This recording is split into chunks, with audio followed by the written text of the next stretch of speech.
Well, that's what happened to me. Until recently, someone showed me something I hadn't realised. Bearing in mind I've been a mum for 10 years. I'd never thought to question why baby vests are made like this. It was just accepted that's how they are.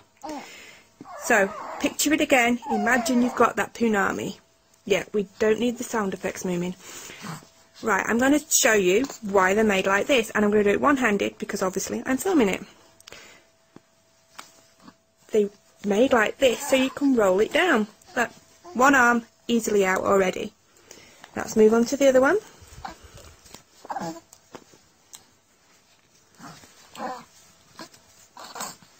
There you go, and that's the second arm out.